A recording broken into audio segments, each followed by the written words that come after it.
Hello, and welcome to another episode of Frame and Reference. I'm your host, Kenny McMillan, and today we're talking with Alejandro Mejia about his work on the film Son of Monarchs, which just won one of the prizes at Sundance just recently, and it's well-deserved.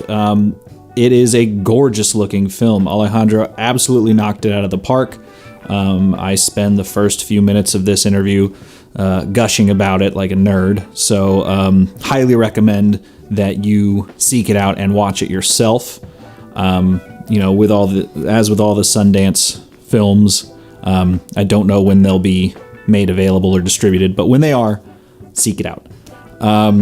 This was another one where I only had him for a half hour, so we just kind of get right into it to talk about his work on the film, and as such, in keeping with the theme, I won't spend too much time on this intro. So, if you are interested in naturalistic lighting, if you're interested in anamorphics, if you're interested in good, just solid modern cinematography, this is the podcast for you. I think you'll thoroughly enjoy it. So without further ado, here's my interview with Alejandro Mejia.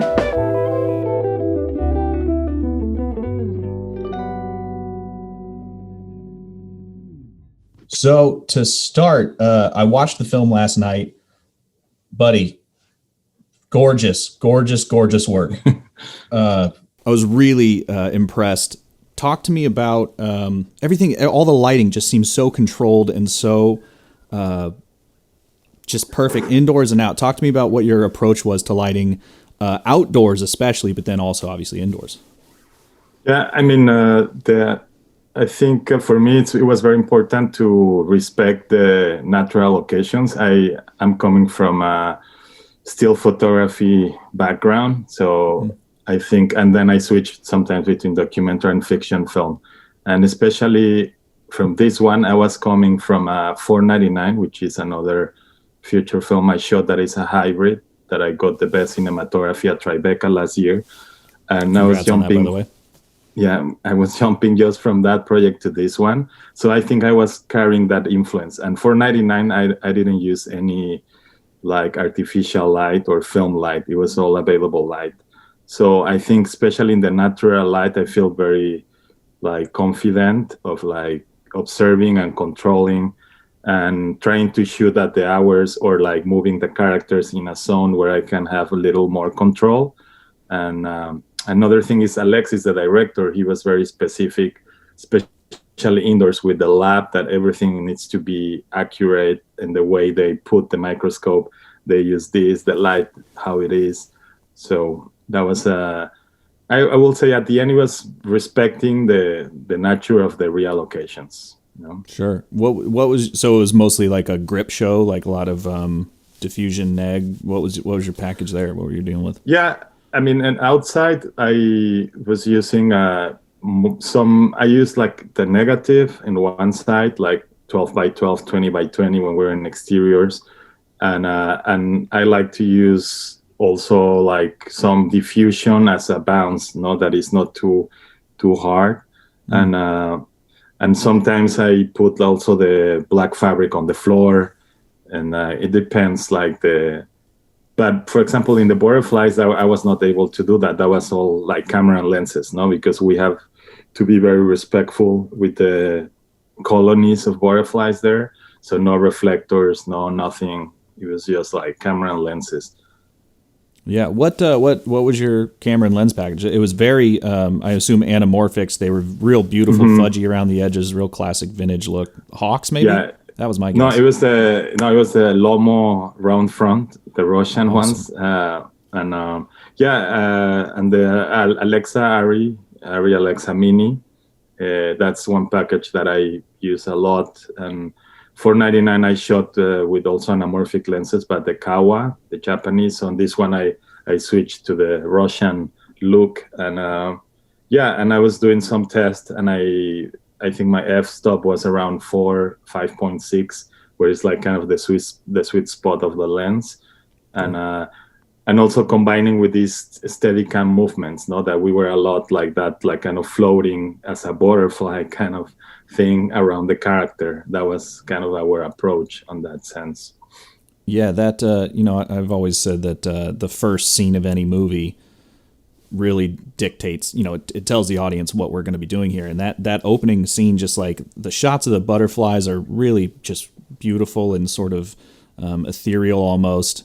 And then the dissection thing, just, man, you are the king of backlight, my bud. Like, really good. I love that. I love backlight because I think for me that I always start that way. No, I put a backlight and then from there I'm like, okay, then I need or I don't need. And I also love to use the ND filters, of course, in the camera and the Pola.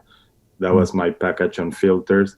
It's funny because these lenses, the Lomo, you cannot use a matte box because the focus moves like with the matte box. So I was not able. Sometimes my AC made like a little arm that we were putting like in front of the lens, especially in interiors. And then we use diopters for all these shots that you. Oh, really? Yeah. And only actually not in the section, but on the tattoo, I used the Master Prime 100 macro lens. That was the only difference. And we connect the Canon C300 to the microscope directly. There's an adapter, and you connect that, and then you have all this like new world in front of you. Yeah, I was going to ask because the microscope shots are very, like, they fit exactly with the look of the rest of the film, which I wasn't, you would assume a microscope. I was like, either this is being faked somehow or, something. But yeah, those were awesome. So you did that with a C300. Yeah, with C300, and that's one. Sometimes I think, the C300 it's a good combination with the ARRI. It's kind of a good B cam. You can like kind of make it look alike, and of course, that was a good work of the colorist Elie Akoka, which is in France. He's famous. He's the colorist of Blue is the Warmest Color, and his dad is also the colorist of Amélie. So that's when they built this like studio in France, in Paris. So I was able to work with him in this one, and I think he really made like a good job. I think it's essential also that part, like the colorist and understanding, especially now at the distance with the pandemic, was crazy. Totally. Yeah, I was going to ask, what was the look in camera that you were getting? Like, how were you exposing your image versus what the colorist did? Yeah, I mean, I developed a lot where I was more than a look for the movie. I was controlling the highlights, especially in Mexico, because the light there moves like faster and it's brighter, especially like now in the winter. Here in New York in the winter, you have this more like side light that stays there more time, and so that was easier to control in that sense. But then I built this lot for Mexico to control the highlights, that I was always like, oh, I'm not gonna like cross that border, and respecting, like, in terms of the look, it was a little bit desaturated because I don't like the Rec 709. It looks like so TV for me, but it was just as a reference. Then after that, we were like checking and talking with the colorist, and he totally understood that it was like a very naturalistic look that we were trying to get. And then we started to share references, and like I was working a little bit on Photoshop, like sending him just mini corrections. And then from there, also we decide how to difference the present and the past, which was the other thing. We were like, no, we don't want to go black and white. We don't want to get crazy with that. It's like a very subtle, little 2-3 points more of less saturation on that one in the past than the present, and that was it. Were there other films that you were kind of looking at that informed the look, or what was the deal there? The deal was more like the real life. Like I usually love to get references from like photo books. I have a big collection. So I'm coming, as I said before, from still photography world, and I find always there are more inspiration than in other movies, because movies sometimes I feel like, oh, we're gonna copy, and I feel not really comfortable getting into that world. So in this in this sense, we were exploring like Alex Webb, like famous photographer that he has like books about Mexico. He has these like strong colors and compositions, and also I had the chance like back in the days to have as a mentor Graciela Iturbide, which is also a Mexican famous photographer, more black and white, but all this like Day of Death and like small town vibe is like coming from her. And then for the macro world, we were like Alexis, the director, took me to this. He has a colleague, is also a French guy that he was doing a conference. I forgot his name now, but he was making this. Transforming genetically the butterfly wings, and he built like an alphabet through that. So I was in this conference and all these like slides, and then he shared to me and by email. That was like also a completely new world for me. And but yeah, we were kind of respecting also the locations. Now when I went the first time to the lab and I saw this like pink purple light where it was like one scientist working, I was like, wow, this is the way they work. That's kind of trippy. And they were like, yeah. So then I was like, okay. So I took pictures and I was trying to replicate as much as I could, like the real vibe, because Alexis was very precise on that. Like the lab needs to be exactly the same. I don't want the scientist telling me the microscope is wrong or like, which it happens all the time in these kind of films. And so we were respecting and finding also that the scientist world is kind of very similar than the art world, no? In that sense, like they are like more introspective people getting in their own offices and like they decoration. So we were like kind of like influenced by that, no?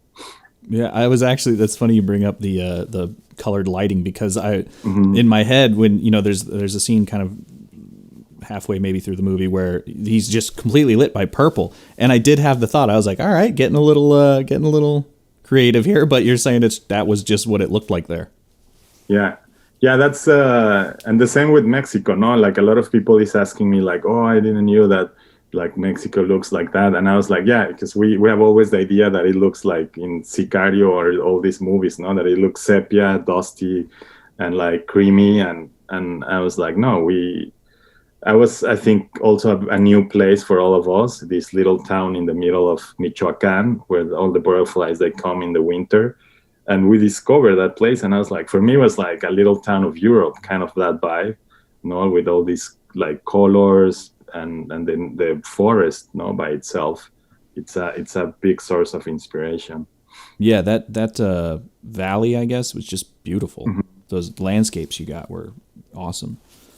I wanted to ask about the car scene. There's a car scene where you're getting these sort of overs while they're driving. How was that rigged up? Yeah, that was like the classic rig from the window, like that you put the camera. Actually, they cut it on the film, but it was like a big sequence where he comes out of the bus and then he's walking towards the truck, and we were not cutting, and I was like kind of panning, and then the car was leaving with the camera there. But really? yeah, and I was like, oh damn, that was not on the film. I mean, they cut it because it was too long. But sometimes I like to do this kind of magic things where you're like, oh, how no? But then yeah, it was like the classic rig outside, like side, and then the other one just trying to combine. Sometimes I was putting a little light, I think Astera inside, just to have a little like feel there, because like the forest is also, it's big contrast. And these lenses, I think that one of the characteristics is like they're a little contrasty. They're, for example, the Kawa are like more like soft in the contrast, more creamy. But these ones, they're already like, you have to, and especially in Mexico where the light is very hard, you have to be careful with that, and like not get too crazy. Yeah, what made you switch from? What was the reasoning behind switching to the Lomos? Yeah, if you were already comfortable with the other ones. Yeah, because I think I always try to be open and experiment in new projects, because I think I don't like to be like in a comfort zone where it's like, oh, I find my Cook S4, it looks amazing with Alexa Mini, and I'm just gonna go that way. Because for me, it's kind of boring, and and I need this challenge when I'm shooting, no, where like how I'm gonna solve. And that was the example in 499 that I didn't use any light. It was all available light. I was in anamorphic lenses shooting this hybrid documentary fiction film, and I was very focused. Like every frame, I was really thinking how I can make it look poetic without having even a gaffer, So in this next project, I was like, okay, I cannot repeat myself, and I have to experiment with these other lenses. I was like sure that I want to keep on anamorphic, but I was like, I want to use I mean, of course, I have previous experience on short films with both, and but it's not the same when you're like in this long-term project. But I think I'm very happy with the decision, because I think for the character it was good. Like he's an amazing actor, Tenoch, and I think we kind of really connect visually and like personally in the film, with these lenses. Yeah, no. Again, I could say how much I love the film over and over and over again. Trust me, I love it. What? Thank you. Talk to me about your transition from being a photographer into a cinematographer. How'd that happen? That happened when like the digital world came. I was studying photography when I was 17, like with film photography, and I was able to also. I went to Norway as exchange student, and I had the chance to work with a photographer there, Leif Gabrielsen, and also see this like minimalism in the maximum expression there in Norway, And so when I went back to Mexico, I was doing these little projects with some governmental grants, and then I think was when like the digital cameras, I started to feel like, oh, I'm losing something.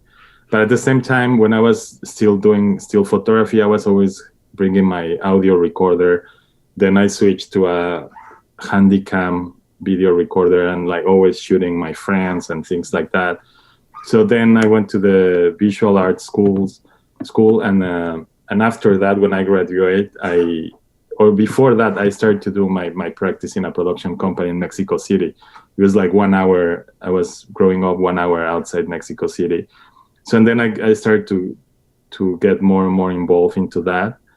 And then I think, it was this art exhibition that I got in here in Columbus, Ohio.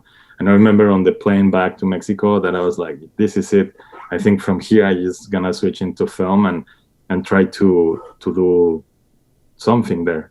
But it's not easy as of course as Mexican. I got so many no's, and finally, I can say, the last 3-4 years, it's been amazing with like the awards and the people reaching out, and that's kind awesome. I'm definitely gonna have to check out your other stuff, but based on this, you deserve it, man. What were my other notes here? Top light. I noticed were you a big top light guy? I noticed indoors it seemed kind of toppy, which I'm personally a fan of. Mm-hmm. How are you setting those shots up? I use, I think, most of the time the top light because I like to light more spaces than people, no? Because for me it's about the atmospheres, and also I grew up like film wise with this mentor also from Hong Kong that came to Mexico, and he was always telling us like less is more, and if you use one light, it's one problem. Two lights is two problems. So you know how many problems you're gonna. And also he was like respect the location, no, in that sense, like feel it, like. And I think also Christopher Doyle, he says that a lot. I took a workshop with him in Mexico as well. And they'll talk about this location feeling, no, that is like the texture of the wall. So that's why for me I came since that time with the idea of like, I have to, if I'm gonna use any light, it needs to go from the top, that is this space where the actors, they can move freely. And doesn't matter, sometimes they go out, because, and of course depends the project, because I've been in other projects where the director is like, no, I need the light, like I need to see the face. And So, but in this one, I was having the freedom of like to be more realistic, and I think that the cinema is going in that direction. No, we're more like hyper realistic. Like when I grew up in the 80s, it was more like no Top Gun and this like pink light from the window or purple, and it was more like effects. And now I think that's also school that we learn with Rodrigo Prieto, no, since Amores Perros in 2000, like 20 years ago. Like that movie, I think, show us like this like kind of handheld dog, but not like powerful dramatic story. Like, and it's like it looks like a real life, no? It's not like we. And so I always try to do that, like that you don't notice like exactly where is the light. Of course, sometimes it's easier, sometimes not, because depends of time, budget. But yeah, I love using top light. What fixtures were you using for that? Just like LED panels of some kind? Yeah, I think I use pretty much the light mat. That's one light that I really like. Now with the light mat 4 spectrum that you have the colors that also there. I really like that. I use also the quasar in that movie a lot.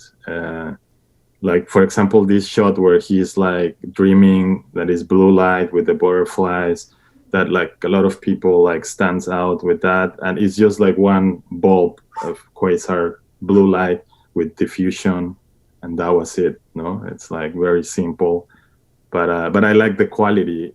Asteras are very like practical. No, it's like you just put it there, you have the app, and quasar you have to cable them, but the quality is much better on quasar. Sure. In that sense. No, everyone loves, I mean, every DP I've ever talked to is always talking about the Astera tubes. They're just like, they changed the game. Yeah. How were you? I noticed there was a lot of really good, just simple white balance color contrast. How were you approaching that? Like, what were you rating the camera at versus what the light? Obviously, you had natural daylight, but indoors and stuff. What was your approach there? Yeah, I liked like indoors. I go for like 43. And sometimes I maintain that outside. I think in New York, I was like mainly 43 outside. I like to play more in that. I think that color temperature, it's more like less saturated in color, no, for me. Like, and I don't remember in Mexico now, but it was like maybe 5, 6, or I was like kind of there, but. Yeah, but I try to go a little bit less than 56, in general. Like sometimes I balance with the wall, or I just start to move, and by my eye, I like, okay. I usually have my monitor, the Flanders 17 that I trust, and I go there and I'm like, okay, I manipulate that. And yeah. Were you using a shooting LUT of any kind? Did you have one already set up with the colorist, or were you just kind of using, I'll worry about it later kind of thing? Can you repeat? Sorry. Did you have like a show LUT, like a in camera, like a custom LUT that you had made? Yeah, I that's the one that I was telling you that I built, and more for like controlling the highlights in Mexico, and I was like a little bit less saturation.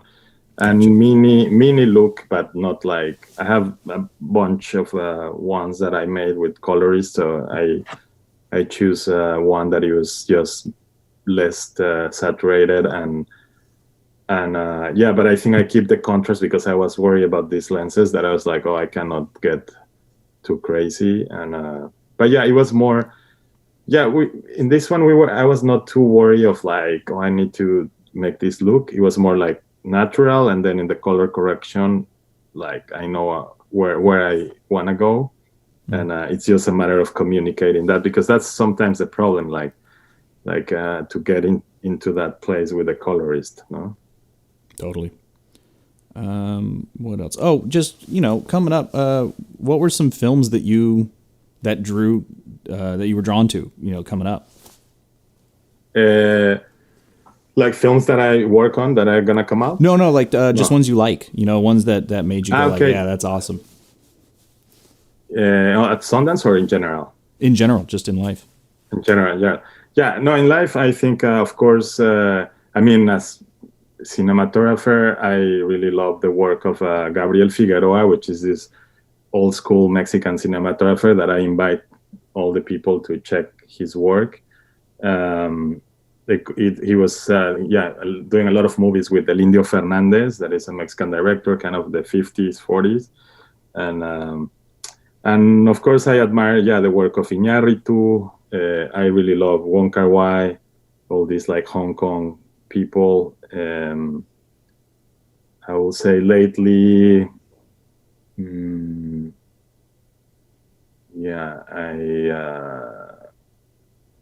I think Mother of George is one movie that I really like from Bradford Young. Great DP. Great DP, great person.